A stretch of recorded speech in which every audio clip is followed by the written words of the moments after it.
நீங்கள் பார்த்துக் கொண்டிருப்பது உங்கள் விஜய்.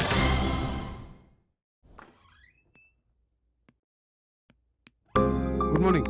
Good morning. நான் சென்னைக்கு வந்து ஒரு வாரம் ஆக போகுது. தெரியும். என்னை ஏன் நீங்க வந்து பார்க்கவே இல்லை? பார்க்க வேண்டிய அவசியம் வரல, அதனால பார்க்கல. ஆனா நீங்க வருவீங்கன்னு நான் எதிர்பார்த்துட்டு இருந்தேன். உங்களுக்கு ஏதாவது தேவைன்னா முன்னாடியே வந்து பார்த்துருக்கலாமே. என்னை சேர்மன் தான் இங்க அனுப்பி வச்சாரு. அவர் தானே அனுப்பி வச்சிருக்க முடியும். எனக்கு சில முக்கியமான வேலைகளை கொடுத்து இங்க அனுப்பிச்சிருக்காரு. நல்லது. ஏன்னா நாங்கள் உங்களுக்கு கொடுக்குற மாதிரி வேலைகள் எதுவும் இல்லை. சேர்மன் ஏதாவது கொடுத்துருந்தா நல்லது தான். அந்த வேலையை கவனிங்க. எனக்கு இங்க ப்ராப்பரான ஒரு ரூம் கூட இல்லை. இங்கே இருக்கிற ரூமில் உங்களுக்கு எது ப்ராப்பரான ரூம் நினைக்கிறீங்களோ அதை நீங்கள் எடுத்துக்கலாம். அங்கே இருக்கிறவங்களும் நான் வேறு ரூம் அரேஞ்ச் பண்ணிக்கிறேன். இல்ல பரவாயில்ல பரவாயில்ல. நான் இப்போ இருக்கிற ரூம் ஓகே தான். நான் ஏதோ அதுக்காக பேசுறேன்னு யாரும் நினைக்க கூடாது இல்ல. இப்போ இருக்கிற பிரச்சனை இல்லை. நீங்கள் ரூமுக்காக சண்டை போட மாட்டீங்கன்னு எல்லாருக்கும் தெரியும். என்னோட ரூமை பத்தி எனக்கு பிரச்சனை இல்லை. ஆனா நான் யூஸ் பண்றதுக்கு நல்ல ஒரு மேக்புக் லேப்டாப் வேணும். ஆஃபீஸில் இருக்கிற லேப்டாப் லிஸ்ட் எல்லாம் டேவிட் இருக்கு. அதில் உங்களுக்கு எது வேணும்னு சொன்னீங்கன்னா அவரே அரேஞ்ச் பண்ணி கொடுப்பாரு. இவ்வளோ பெரிய ஆஃபீஸில் ஏன் ஒரு மேக்புக் கூட இல்லை? அதுக்காக அனுப்பின பட்ஜெட்டை போன வருஷம் நீங்கள் தான் அப்ரூவ் பண்ணலன்னு நினைக்கிறேன். மிஸ்டர் விஸ்வநாதன், நான் இந்த கம்பெனிக்கு COO. அது உங்களுக்கு ஞாபகம் இருக்குன்னு நினைக்கிறேன். அது எனக்கு நல்லா ஞாபகத்தில் இருக்கு. ஆனால் பாவம் உங்களுக்கு தான் நெட்டக்கோட கரண்ட் பொசிஷன் என்ன ஞாபகத்தில் இல்லை. நாடு நல்லா இருக்கும்போது தான் ராஜா, மந்திரி, தளபதி இந்த மாதிரி பதவிக்கெல்லாம் மதிப்பு. நாடே பிரச்சனையில் இருக்கிறப்ப ராஜா ஏன் பல்லுக்கு வரலன்னு கேட்டா அதை முட்டாள்தனம் சொல்லாமல் வேற என்ன சொல்றது? என்ன முட்டாளுங்கிறீங்களா? இங்க பாருங்க சேகர், எங்களுக்கு நிறைய வேலைகள் இருக்கு.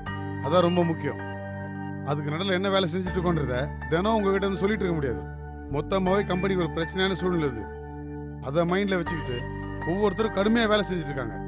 இப்போ வந்து எனக்கு ரூம் வேணும், ஆஃபீஸ் கார் வேணும், லேப்டாப் வேணும்லாம் சின்ன குழந்தை மாதிரி அடம் பிடிக்காதீங்க. சேர்மன் உங்களுக்கு ஏதோ ஒரு முக்கியமான பொறுப்பை கொடுத்து அனுப்பிச்சிருக்காரு. அதை நீங்கள் பாருங்க. வேற என்ன வேணும்? எனக்கு இந்த கம்பெனியோட அக்கவுண்ட்ஸ் டீடைல்ஸ் எல்லாம் வேணும். அதை CFO கிட்ட வாங்கிக்கோங்க.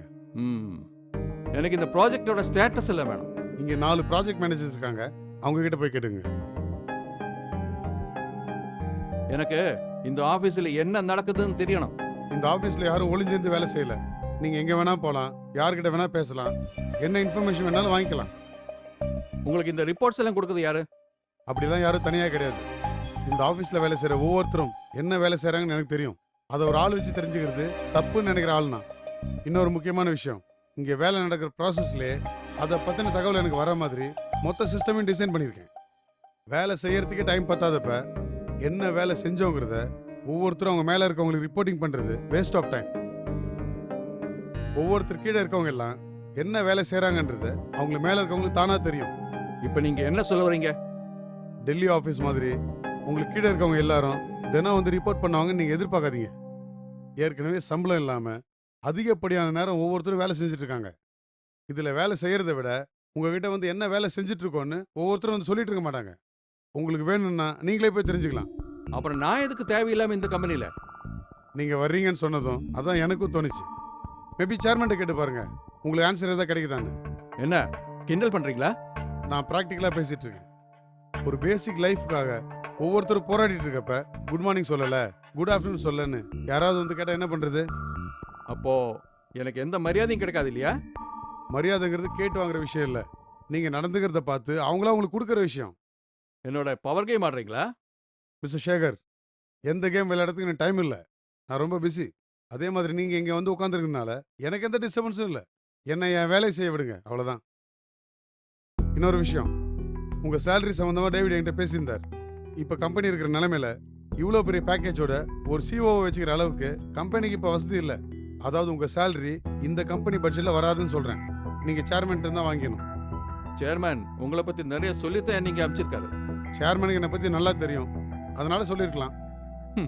உங்களை மாதிரி நான் நிறைய பேரை பார்த்துருக்கேன். இருக்கலாம். 15 வருஷமா இந்த கம்பெனியில் இருந்திருக்கீங்க, நிறைய பேரை பார்த்துருப்பீங்க தானே. டாப் மேனேஜ்மெண்ட் எப்போதுமே கம்பெனிக்கு ஃபேவராக இருக்கணும். டாப் மேனேஜ்மெண்ட் மட்டும் கிடையாது, கம்பெனியில் வேலை செய்கிற எல்லாருமே கம்பெனிக்கு ஃபேவராக தான் இருக்கணும். ஒரு கஷ்டமான சூழ்நிலையில இந்த கம்பெனி நீங்க எடுத்து நடத்துறதுனால இந்த கம்பெனி உங்களோட கம்பெனின்னு அர்த்தம் இல்ல. உழைக்கிறப்ப என் கம்பெனி நினச்சி தான் நான் உழைக்கணும். ஆனால் லாபம்னு வர்றப்ப இது வேற யாரோட கம்பெனியாக நினச்சிக்கிட்டு நான் கையை கட்டிக்கணும்னா எப்படி சரியா இருக்கும்? 400 பேர் சம்பளம் வாங்காம ராத்திரி பகல வேலை செய்யறது யாரோ ஒருத்தருக்காக இல்லை, அவங்களுக்காக. அதை புரிஞ்சுக்க முயற்சி பண்ணுங்க. சிஎஃப்ஓ கிட்ட எல்லா விவரமும் இருக்கு. நீங்கள் அவர்கிட்ட போய் பேசுங்க. எனக்கு ஒரு முக்கியமான கால் இருக்கு. நம்ம அப்புறம் சந்திக்கலாம்.